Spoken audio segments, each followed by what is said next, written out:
नमस्कार, SBT news में आपका स्वागत है। पेश है राजस्थान जोधपुर बीकानेर जिले की बड़ी खबरें।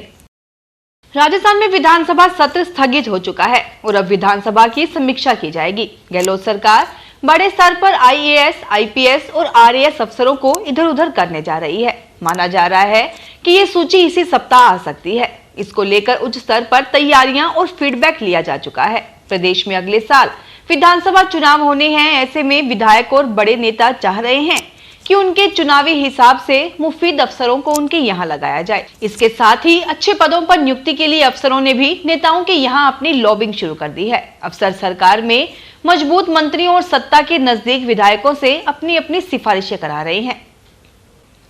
राजस्थान में संस्कृत शिक्षा को बढ़ावा देने का दावा कर रही सरकार संस्कृत शिक्षा विभाग के कार्मिकों की डीपीसी प्रक्रिया पूरी कर कार्मिकों को पदस्थापना देना भूल चुकी है।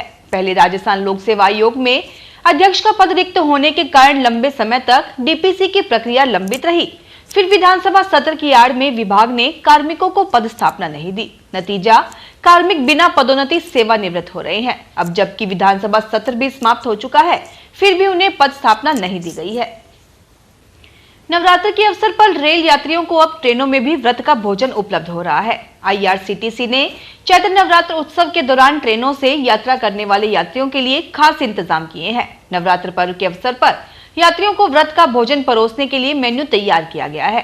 रेलवे अधिकारियों के अनुसार स्टार्टअप में आलू चाप, साबूदाना टिक्का, मेन कोर्स में पनीर मखमली और साबूदाना खिचड़ी नवरात्रि थाली। इस थाली में साबूदाना खिचड़ी, सेंधा आलू परांठा, कोफ्ता करी, पनीर मखमली, अरबी मसाला, आलू चाप, दही के साथ साबूदाना खिचड़ी और सीताफल, सेब व खीर उपलब्ध है। राजस्थान में राष्ट्रीय खाद्य सुरक्षा अधिनियम के तहत मिलने वाले लाभ अब जन आधार कार्ड के बिना नहीं मिलेंगे।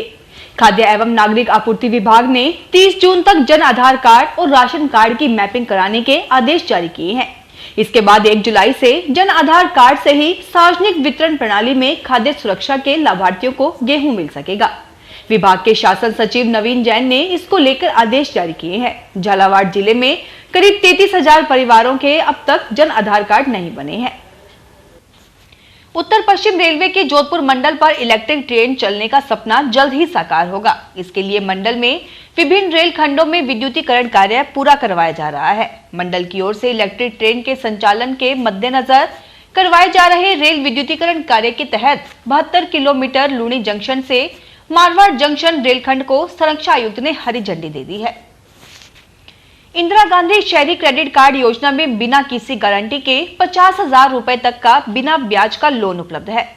जोधपुर आयुक्त उत्तर राजेंद्र सिंह कविया ने बताया कि शहरी क्षेत्र में निवास करने वाले, अनौपचारिक क्षेत्र में सेवा प्रदान करने वाले व्यापारी जैसे कुम्हार, हेयर ड्रेसर, रिक्शा चालक, खाती, धोबी, रंग पेंट करने वाले, नल बिजली मरम्मत करने वाले आदि बेरोजगार युवक व युवतियां व स्ट्रीट वेंडर्स 50,000 रुपए तक का बिना ब्याज ऋण उपलब्ध करवाया जा रहा है। कविया ने बताया कि योजना के तहत नगर निगम उत्तर में कुल 7,206 आवेदन ऑनलाइन प्राप्त हुए, जिनमें से कुल 318 आवेदकों को 93,49,000 का ऋण विभिन्न बैंकों द्वारा वितरण किया जा चुका है।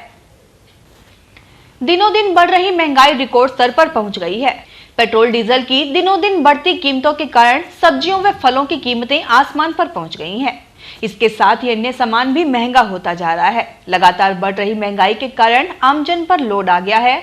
सबसे अधिक तेजी नींबू में देखने को मिल रही है। शहर के बाजार में नींबू के दाम 400 रुपए प्रति किलोग्राम तक जा पहुंचे हैं। इस वजह से किचन से नींबू गायब हो गया है। वहीं अन्य फल सब्जियों के दाम में आए उछाल ने लोगों को हैरत में डाल रखा है। बीकानेर में तापमान एक बार फिर बढ़ गया है। दिन का तापमान अब 42 डिग्री सेल्सियस तक पहुंच गया है, जबकि रात के तापमान में आंशिक कमी आई है। गर्मी के बढ़ते तेवर आने वाले दिनों के और गर्म होने की ओर इशारा कर रहे हैं। मौसम विभाग की माने तो 10 अप्रैल तक बीकानेर में लू का हाल रहेगा। पारा 42 डिग्री सेल्सियस से अधिक ही हो सकता है। जोधपुर शहर में इन दिनों पशुपालकों की दादागिरी के सामने आमजन के साथ ही नगर निगम भी बेबस है। ये पशुपालक अपने पशुओं को सड़क पर तो छोड़ ही रहे हैं, साथ ही निगम कर्मचारियों द्वारा पकड़े जाने पर पशुओं को छुड़ाने के लिए मारपीट तक कर रहे हैं। ऐसी ही एक घटना जिला कलेक्टर निवास के बाहर हो गई। जिला कलेक्टर के घर के बाहर निगम की गाड़ी से पशु मालिक हंगामा कर कर्मचारियों और होमगार्ड से हाथापाई कर अपने पशु छुड़ा ले गया। इधर निगम कर्मचारी और होमगार्ड देखते रह गए। मौके पर पुलिस आई, लेकिन यह पशु मालिकों की दादागिरी भारी पड़ी। बीकानेर की सेंट्रल जेल में मोबाइल पहुंचाने वाले आरएसी के जवान से पुलिस पूछताछ कर रही है। अब तक की जांच में चौंकाने वाले खुलासे हो रहे हैं। दरअसल बीचवाल स्थित बीकानेर की सेंट्रल जेल में आरएसी के एक जवान ने 5 मोबाइल और चार्जर से भरा एक पार्सल अंदर की तरफ फेंका था। ये पार्सल बाद में बंदियों को उठाना था और अपने स्तर पर छिपाना था। बंदियों के लिए पार्सल को फेंकते वक्त जेल प्रहरी ने इसे देख लिया। तुरंत आला अधिकारियों को शिकायत की गई कि मोबाइल अंदर फेंके गए हैं। पुलिस ने प्रहरी की शिकायत पर जवान महेंद्र सिंह को गिरफ्तार कर लिया। बाद में जेल की तलाशी ली गई तो विचाराधीन बंदी पवन व रामदयाल से ये मोबाइल बरामद हो गए। इनके साथ चार्जर भी बरामद किए गए हैं। रामनवमी महोत्सव को लेकर जिला व पुलिस प्रशासन ने घंटाघर से सिरे बजाते हुए जलोरी गेट गोल बिल्डिंग सत्संग भवन तक पैदल रूट मार्च किया। प्रशासनिक निगम व पुलिस के अधिकारियों ने मेले की व्यवस्थाओं को देखा। जिला कलेक्टर हिमांशु गुप्ता ने अधिकारियों को इस संबंध में आवश्यक दिशा निर्देश तथा सुरक्षा व्यवस्थाओं को ध्यान में रखते हुए पुख्ता इंतजाम करने को कहा। रेट लेवल 1 के आधार पर होने वाली टीचर्स भर्ती के लिए कट ऑफ तैयार हो रही है। माना जा रहा है कि आने वाले एक सप्ताह के भीतर कट ऑफ मार्क्स जारी हो जाएंगे। इसमें बढ़ोतरी होना तय माना जा रहा है। बीकानेर में विशिष्ट खिलाड़ियों के डॉक्यूमेंट वेरिफिकेशन के बाद इसे अंतिम रूप दिया जा सकता है। अंतिम कट ऑफ के लिए प्रारंभिक शिक्षा निदेशालय स्तर पर तैयारी हो रही है। माना जा रहा है कि ये प्रोसेस एक सप्ताह में पूरा हो जाएगा। राज्य के सभी जिलों में डॉक्यूमेंट वेरिफिकेशन का काम पूरा होने के बाद शिक्षा निदेशालय स्तर पर स्टेट लेवल की लिस्ट तैयार होगी। राजस्थान प्रदेश राशन डीलर्स संघर्ष समिति के तत्वाधान में बुधवार को शहर के राशन डीलरों ने विभिन्न मांगों को लेकर कलेक्ट्रेट के बाहर एक दिवसीय धरना दिया। समिति के जिला प्रवक्ता दिनेश सोलंकी ने बताया कि पोस मशीन में छीजत का प्रावधान लागू करने, राशन डीलरों का कमीशन बढ़ाने आदि मांगों को लेकर धरना दिया गया। उन्होंने बताया कि मांगों को नहीं माने जाने पर आगामी 18 अप्रैल को जयपुर स्थित मुख्यमंत्री निवास पर घेराव किया जाएगा।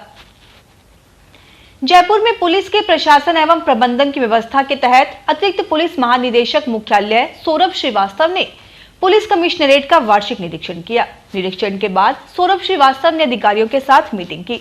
मीटिंग में अपराधों के नियंत्रण, अपराधों का खुलासा, कानून व्यवस्था, वीआईपी सुरक्षा व्यवस्था के साथ ही कमिश्नरेट की प्रशासनिक व्यवस्थाओं के तहत कार्यवाहियों का रिव्यू किया। चैत्र नवरात्रा और नव संवत्सर के उपलक्ष्य में आर्य समाज मंदिर महर्षि पाणिनि नगर द्वारा नवमी तक मंडोर क्षेत्र में जगह जगह यज्ञ का आयोजन किया जा रहा है। इसी कड़ी में बुधवार को माता का थान स्थित माधव उद्यान में महेंद्र जागीर द्वारा यज्ञ किया गया। यज्ञ में आचार्य वरुण देव ने आशीर्वाद एवं धर्म के बारे में बच्चों को बताया। उन्होंने कहा कि जो अपने को आनंद करे और दूसरों को भी आनंदित करे, ऐसा कार्य करने पर उसे धर्म कहते हैं। फिलहाल इस बुलेटिन में इतना ही। फिर हाजिर होंगे और बड़ी खबरों के साथ। एसबीटी न्यूज के वीडियो देखने के लिए हमारे चैनल को सब्सक्राइब करें और नोटिफिकेशन पाने के लिए बेल आइकन को प्रेस करें।